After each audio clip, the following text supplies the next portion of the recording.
Bhim army के chief Chandrashekhar Ravan की और बाराबंकी में उनकी भड़काऊ रैली की। यूं तो यूपी की सियासत में 2027 का चुनाव अभी समय है, लेकिन सियासत में बयानबाजी बहुत तेज हो गई है और इसी बीच रावण ने बाराबंकी से सीधी करनी सेना को ललकार भर दी और कहा कि चमड़ा उतारना भी आता है और जूता बनाना भी आता है। अब पता नहीं वो किसका चमड़ा उधेड़ने की बात कर रहे थे और किसके चमड़े से जूता बनाने की बात कर रहे थे। रैली की एक खास बात और थी, कोई भी कार्यकर्ता खाली हाथ नहीं पहुंचा था। हर किसी के हाथ में डंडा था, किसी के हाथ में तेल लगी हुई लाठी थी। अब सवाल यही है, क्या सिर्फ शक्ति प्रदर्शन था या आने वाले चुनाव की डंडा पॉलिटिक्स की झलक? मिलवाते हैं आपको चंद्रशेखर की डंडा आर्मी से रिपोर्ट के जरिए। हम चमड़ा उतारना भी जानते हैं, उसका जूता बनाना भी जानते हैं और समय आने पर सर पे पटके मारना भी जानते हैं। भीम आर्मी की डंडा ब्रिगेड से बड़ी तैयारी, 2027 में बीजेपी को देंगे टक्कर भारी। कितने सीटों पर तैयार करनी सेना को ललकार? कौन से चमड़े को उतारने की बात कर रहे थे रावण? झंडे पोस्टर नारे, एक आदमी तो पूरी सब्जी भी लपेट दी होगी। लेकिन उत्तर प्रदेश के बाराबंकी में एक ऐसी रैली हुई जहां झंडों के साथ साथ हाथों में मोटे डंडे भी थे।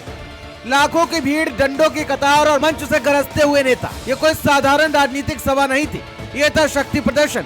और मंच पर खड़े थे नगीना से सांसद चंद्रशेखर रावण, जो बात कर रहे थे डंडे झंडे की और दे रहे थे चमड़ा उतारने की धमकी। गुंडागर्दी घुसने नहीं देंगे, पैर तोड़ देंगे। मैं चमड़े की चप्पल पहन के आया। और भीम आर्मी का, आजाद समाज पार्टी का झंडा और डंडा दोनों इतने मजबूत हैं। बता देना चाहता हूं कि हम चमड़ा उतारना भी जानते हैं, उसका जूता बनाना भी जानते हैं और समय आने पर सर पे पटके मारना भी जानते हैं। नीली स्याही में डूबा ये बाराबंकी का बटेल मैदान, जहां आजाद समाज पार्टी की विशाल जनसभा हुई। लेकिन इस रैली की सबसे ज्यादा चर्चा भीड़ नहीं, बल्कि भीड़ के हाथों में मौजूद डंडों की वजह से हो रही। रैली में कई लोग झंडे के साथ साथ मोटे डंडे और चिकने लाठी डंडे लेकर पहुंचे थे। लग रहा था ऐसा जैसे किसी राजनीतिक सभा में नहीं, बल्कि किसी फौज की परेड में चल रहे। दरअसल रैली से पहले करनी सेना ने चंद्रशेखर आजाद को बाराबंकी की जमीन पर पैर न रख देने की धमकी दी थी।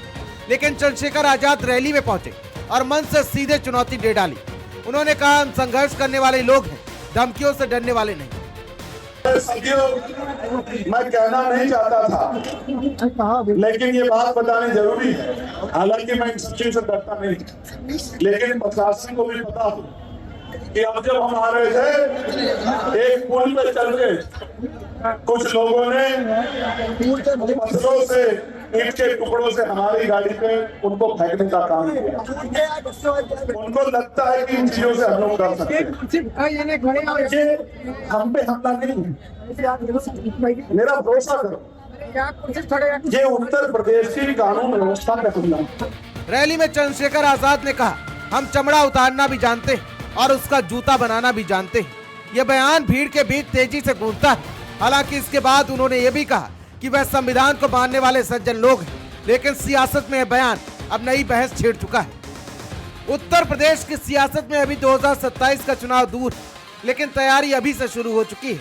कहीं नारे लग रहे हैं, कहीं रणनीति बन रही है और कहीं रैली में डंडे दिखाई दे रहे हैं। अब सवाल यही है, यह सिर्फ शक्ति प्रदर्शन था या फिर आने वाले चुनाव की डंडा पॉलिटिक्स की एक छोटी सी झलक? स्पेशल डेस्क, भारत समाचार।